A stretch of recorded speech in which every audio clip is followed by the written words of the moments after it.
আসসালামু আলাইকুম সম্মানিত ভিউয়ার্স, আজ পরিবেশিত হচ্ছে একটি সম্পূর্ণ নতুন অধ্যায় যা আপনার চিন্তা চেতনার পরিবর্তন ঘটাতে পারে আপনার জীবনকে পরিবর্তন করে দিতে। এই ভিডিওতে অনেক নতুন মেসেজ রয়েছে, তাই ভিডিওটি অনেক ইনফরমেটিভ, যা আপনার কল্পনার জগৎকে আলোকিত করতে পারে আপনার স্বপ্নগুলিকে রঙিন, হতে পারে আপনার বাস্তব জীবনের পাথেও আলোকিত পথের দিশারি। চলুন আমরা ভিডিওটি দেখি। ধন্যবাদ। তুমি এখনো বেনামাজি, এখনো সকালবেলা তুমি ঘুমাও, এখনো তুমি আল্লাহকে ভুলে আছো, এখনো তোমার কাছে তওবার কথা তোমার চিন্তাতে আসে নাই। তুমি অনেক কিছু হতে পারো, তুমি মুসলমানের কাতারে থাকবা না। তুমি অনেক কিছু হতে পারো, তুমি ইসলামের কাতারে থাকবা না। যারা নামাজ পড়ো না, তুমি টের পাও না, মসজিদের দরজা তোমার জন্য বন্ধ হয়ে যাবে। তুমি মনে রেখে দিও, মসজিদের সাথে তোমার সম্পর্ক তোমার হয় নাই, তুমি জান্নাতের দরজাও তুমি খুলতে পারবা না। নামাজের ব্যাপারে আমাদের কোনো সহজতা নাই, কোনো কম্প্রোমাইজ নাই, কারোর সাথে আমার সম্পর্ক নাই। নামাজ আছে তো সম্পর্ক আছে, নামাজ নাই আল্লাহর সাথে তার সম্পর্ক নাই, আমার সাথে তার কোনো সম্পর্ক নাই।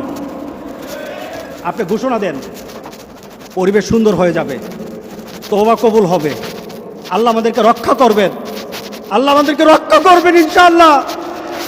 আল্লাহর কাছে তওবা করে করে কাঁদি, মাবুদ আমাদেরকে তুমি এই গজব থেকে বাঁচাও, আমাদের গজব থেকে বাঁচাও। আল্লাহ যেন সবাইকে হেফাজত করে, আল্লাহ যেন সবাইকে হেফাজত করে। নামাজ যারা পড়ে না, ঘাড় ধরে ধরে তাদেরকে আনেন। কেন নামাজ পড়বা না? তুমি মুসলমান, এই মুহূর্তে তুমি আমরা এক কাতারে দাঁড়াই। এটা যদি আপনার সন্তান হয়, ধরেন নামাজ পড়তে আসো। মুহাম্মদ সাল্লাল্লাহু আলাইহি সাল্লামের কথা কঠিন ছিল নামাজের ব্যাপারে। রাসূল সাল্লাল্লাহু আলাইহি সাল্লাম বলেছেন, তোমার সন্তান 7 নামাজ শিখাও, তোমার সন্তান 10 নামাজ না পড়লে তার পিটাও। কে বলেছেন? কে বলেছেন? রাসূল বলেছেন। তাহলে রাসূল কঠিন হলেন না? নামাজের ব্যাপারে কঠিন না?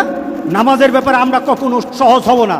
সুতরাং আমার রাসূলের কথা হলো, তওবা তো তখন পর্যন্ত। আমার আল্লাহ বলেছেন, লাইসাতিত তাওবাতু লিল্লাযিনা ইয়ামালুনা সাইয়্যাত। একটা মানুষ পাপ করার পর সে তওবাটাকে লেন্দি করে, তওবাটাকে সে দূরে সরিয়ে দেয়, মনে করে এখন না আরো পরে তওবা করব, খালি পরে করতে থাকে। তার জন্য তওবা নাই।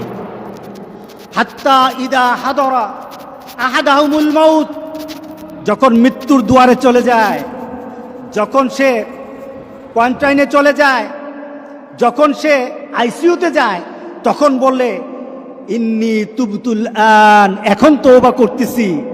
আল্লাহ বলেন, এটা আমার কাছে তওবা না। যারা এইভাবে তওবা করে, তাদের তওবা আল্লাহ বলেন লাইসাতিত তওবা, এটা তওবা নয়, এই তওবা আমি কবুল করি না। রাসূল সাল্লাল্লাহু আলাইহি সাল্লাম বলেছেন, মা লাম ইয়াতাগারগির, যখন গড়গড় আরম্ভ হয়ে যাবে, তখন আর তওবা কারো কবুল করা হবে না। গোটা পৃথিবীর মধ্যে কিন্তু গড়গড়ার পর্যায়ে চলে আসছে। এখনই আমাদেরকে ফিরে আসতে হবে, আপনাদেরকে একটা সুন্দর পরিবেশে চলতে হবে। যেটা বলা হয়েছে, আমাদের হাত পা মুখ এগুলি সবসময় আমরা ধোবো, আমরা একটু পরপর হাতগুলি ধোবো। আমরা যখন হাত ধুইতে যাব, আমরা হাত ধোবো না, আমরা উজু করে নেব, ঠিক না? আমরা কি করে নেব? উজু করে নেব। মোমেন কখনো কি থাকে না, নাপাক অবস্থায় থাকে না। কারণ আল্লাহ বলেছেন, যারা মুতাতাহিরিন, যারা পবিত্র থাকে, আল্লাহ বলেন আমি তারে ভালোবাসি, আমি তারে ভালোবাসি, আমি তারে ভালোবাসি। আল্লাহ আকবার। সুতরাং আমরা কি করব?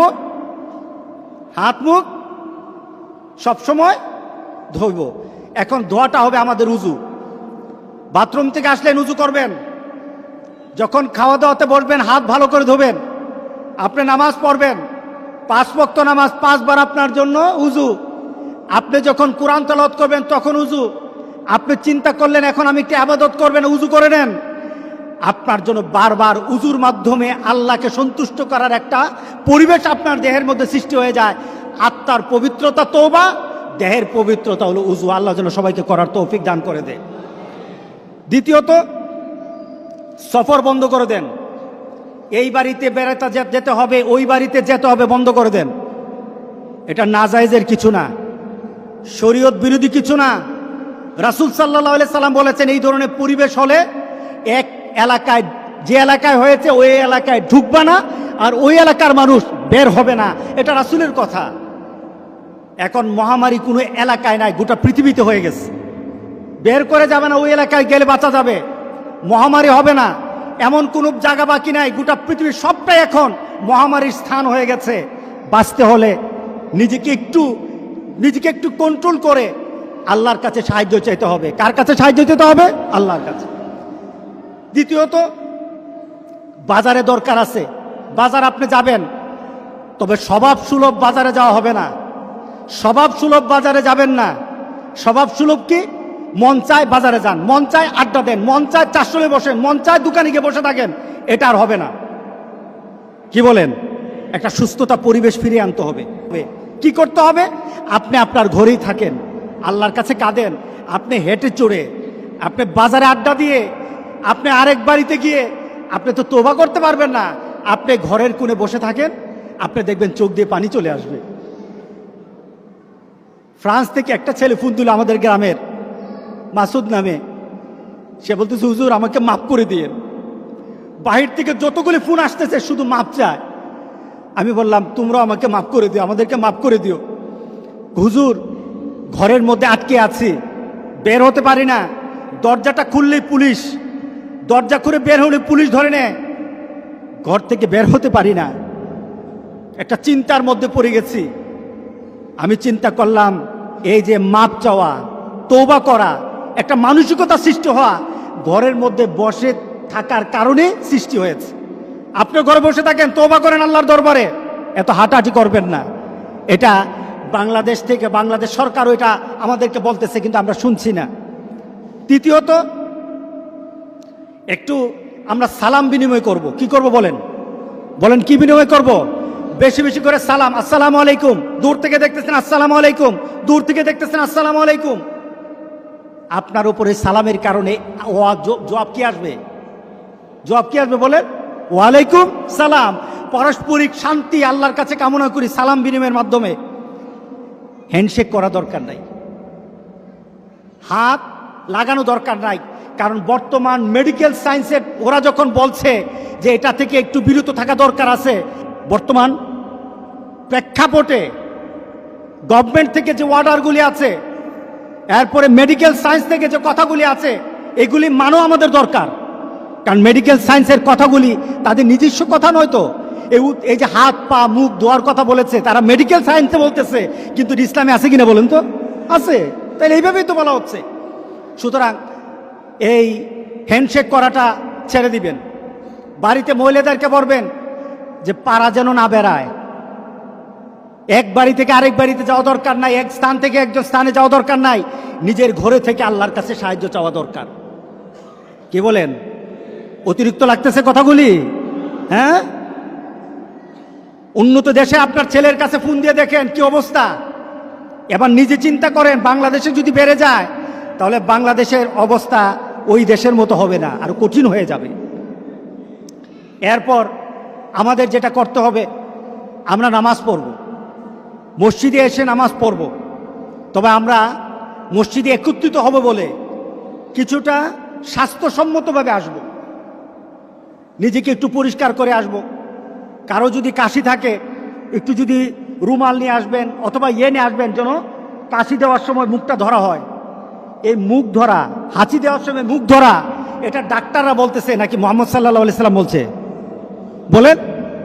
কাশি দেওয়ার সময় আপনি কাশি দিলেন, হাঁচি দিলেন, এই মুহূর্তে আপনার মুখে হাত দিবেন অথবা রুমাল ধরবেন, এটাকে আটকে দিবেন। এটার কথা কি ডাক্তার বলেছে নাকি রাসূল বলেছে? রাসূল বলেছে। এটা আমার রাসূলের কথা। ডাক্তার বলেছে বলে মানবো তা নয়, আমি আমার রাসূলের কথা অনুযায়ী এটা আমাকে আমল করতে হবে, ঠিক না? শুধু এখন নাকি সবসময়? সবসময় করতে হবে। তবে এখন সতর্ক থাকতে হবে। কিছু অ্যান্টি ব্যাকটেরিয়া কিছু জিনিসপত্র আমাদের সাথে একটু থাকা দরকার, কারণ এটার স্রষ্টাও কিন্তু আল্লাহ। এটা সিস্টেম আল্লাহ এভাবে দিয়েছেন, এভাবে আমাদেরকে হাত ধুতে হবে। মানে কি? হাতের পয়জন, হাতের মধ্যে যত ব্যাকটেরিয়া আছে দূর করে দেবো, এরপরে খাবো। এটা আমার রাসূলের সুন্নত। আমাদের এইভাবে একটা হাইজিনিক পরিবেশ করতে হবে। আমি মসজিদে, বাকি সব মসজিদগুলি যারা আপনারা আমার কথা শুনবেন, আপনারা এই মসজিদগুলির মধ্যে এগুলি চালু করে দিবেন। যদি মসজিদগুলির মধ্যে আমাদেরকে যারা আসতে হয়, তাহলে আমাদেরকে মসজিদগুলি চালু রাখতে হবে। কি বলেন? মসজিদ আমাদের চালু রাখতে হবে। আমরা চাই না মসজিদের মধ্যে দরজাটা বন্ধ হয়ে যাক আর আমি মসজিদের পাশ দিয়ে হেঁটে হেঁটে চলে যাই, এমন পরিবেশ যেন আল্লাহ না করে। আর কি করব? নিজেরা নিজেদেরকে পরিষ্কার পরিচ্ছন্ন রাখবো, বাড়িঘর পরিষ্কার পরিচ্ছন্ন রাখবো। আমাদেরকে এই পরিবেশগুলি করা দরকার। এটা ইসলাম, এটা ইসলাম। ইসলাম মুতাতাহিরিন ইউহিব্বুল মুতাতাহিরিন, যারা পবিত্রতা অর্জন করে। আল্লাহ রাসূল বলতে, আল্লাহ বলতেছেন আমি তার ভালোবাসি। আপনার গোসল সবসময় করবেন, হাত মুখ তো ধোবেনই ইনশাআল্লাহ। আল্লাহ আমাদেরকে এই বিপদ থেকে বাঁচিয়ে দেবেন ইনশাআল্লাহ। বলে আমরা তওবা করব। রাজি আছি তো সবাই? কতবার করবেন? রাসূল সাল্লাল্লাহু আলাইহি সাল্লাম বলেন আমি প্রতিদিন 100 বার তওবা করি। আমরা কতবার তওবা করব? গনে গনে দরকার হলে 100 বার তওবা করব। রাজি আছি সবাই ইনশাআল্লাহ? তাহলে আজ থেকে আমার তওবার চেষ্টা আরম্ভ হয়ে যাবে। তবে তওবার চেষ্টা যদি চলতে থাকে, তওবার দরজা আল্লাহ বন্ধ করবে না। তওবা যদি চলতে থাকে, তওবার দরজা আল্লাহ বন্ধ করবে না। কোনো না কোনো সময় আল্লাহ বলবেন বান্দা তোর তওবার কারণে তোরে আমি মাফ করে দিলাম। আমরা এই কাজগুলি করবো তো ইনশাআল্লাহ?